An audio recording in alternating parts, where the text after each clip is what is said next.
ఆయన ఊరిన పోయింది వాళ్ళ అవ్వగారింటికే కదా, ఎందుకు అన్ని పైసలు తీసుకొని పోయింది. మరి 1000 రూపాయలు అన్న ఇస్తే నీకు అంత దూరం నుంచి వచ్చిన రాకెట్లు కట్టడానికి ఇప్పుడు ఎందుకు తీరా వదినే అన్ని చదువుతున్నావు? నాకు అన్న 1000 రూపాయలు ఇచ్చిండని చెప్తాను కదా. ఇచ్చిండు వదినే, ఎందుకు అట్లా చేస్తాళ్ళు? అదేమున్నది హేమ, నీకు నచ్చింది నువ్వు తీసుకపో. నీ అన్నగారింటికి వచ్చినావు నువ్వు, నీ ఇష్టం వచ్చింది తీసుకో. అందుకనే మా వదినే 2 చీరలు తీసుకున్నా మా అన్న చెప్తే. ఎందుకంటే ఒకటి నాకు నచ్చింది, ఒకటి నీకు పెట్టాలి కదా అని ఒకటి నేను తీసుకున్నా. వదినే నాకు ఈ పాలపీట కలర్ చీర నచ్చింది వదినే, నేను తీసుకుంటా అది, సరేనా? అయినా మా వదిన మన గురించి బాగా ఆలోచిస్తుంది. పైసలు ఇస్తే ఖర్చు అవుతాయి, ఇంట్లోకి అవుతాయి అని తెలిసి ఓ చీర కొనుక్కొని వచ్చింది.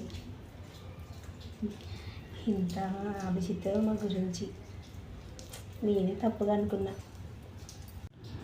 నిహాన్షరా అత్త కాలు మొక్కుదురా? ఏ ఊకో హేమ, అట్లనే అంటారు. ఇవాళ పిల్లలకి మనది గురించి నేర్పిస్తేనే రేపు పెద్దగా అయినాక వాళ్ళు వాళ్ళ అక్క చెల్లెళ్ళని మంచిగా చూసుకుంటారు. అవో మా అమ్మ మా అత్తనికి ఇట్లా చూసుకునేది అని వచ్చే పెళ్ళానికి కూడా చెప్తారు.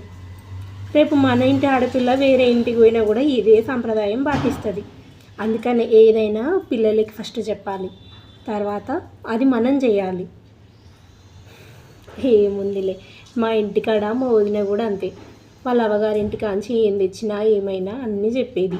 ఆమెను చూసి నేను నేర్చుకున్నా, నన్ను చూసి నా పిల్లలు నేర్చుకుంటారు, అంతే కదా.